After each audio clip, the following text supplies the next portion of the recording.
So I know I've made this video before, but it's just so exciting. These are wine cap mushrooms. It's one of the few mushrooms you can cultivate in your garden. And it's like a wild mushroom. It's got a great flavor to it. You can get the spores online. The one thing about the wine caps, the bugs really love them. And last night I came out and I tried to give it a good dusting of diatomaceous earth, but they still came and found some.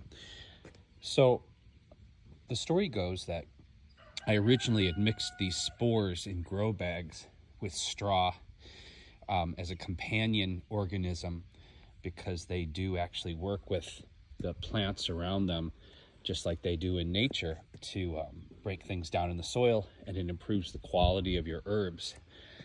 But then we moved houses, and I had mixed the spores into the grow bags, and the mycelium started to grow. That's the white stuff that looks like roots. But I never had any fruit, because you have to be really patient when working with mushrooms. It can take up to a year to several years before you actually see any mushrooms. And then, like I said, we moved houses, and I hate wasting, so I used all the dirt from the grow bags from the old house to plant my herb garden. And you can tell, pretty happy herbs. And then a year later, year and a half later, all of a sudden I had all these beautiful wine cap mushrooms popping up in the garden.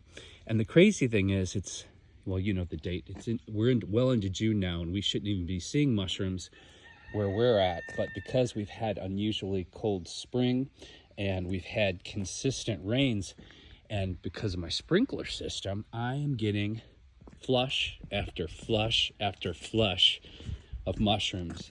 And just when I think they're done, I get even more of them. And like I said, these are a choice edible mushroom. You can tell because the bugs love them.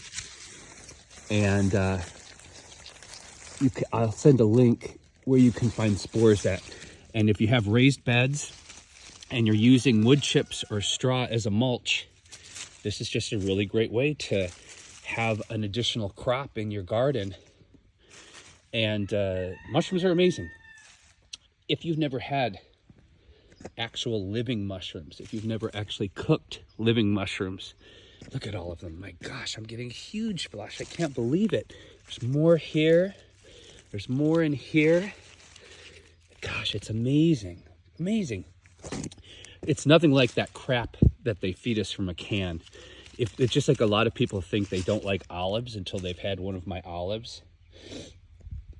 The stuff that they sell you in the store, that mushy or put on pizza, those are not mushrooms. That's just disgusting garbage, typical of most food that they try to convince us is actually edible here in America. Mushrooms, they've also found there was a much lower cancer rate, especially breast cancer in Asia, in women. And what they boiled it down to is that Asian women consistently eat mushrooms. So if a woman eats even just common button mushrooms from the grocery store once a week, it reduces breast cancer rates by something like 50%. It's amazing. So wine cap mushrooms, I will put a link. I'll put a link of where to find them down below. And they're just easy. It's just easy. If you're mulching your garden already, straw or wood chips, all you need to do is get the spores and pour them underneath the mulch and keep them somewhat moist, and be patient for about a year and a half, and you're going to have this incredible secondary crop growing with your herbs or perennials.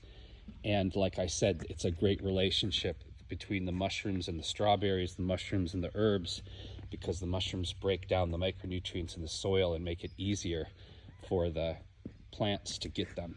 Okay, so excited.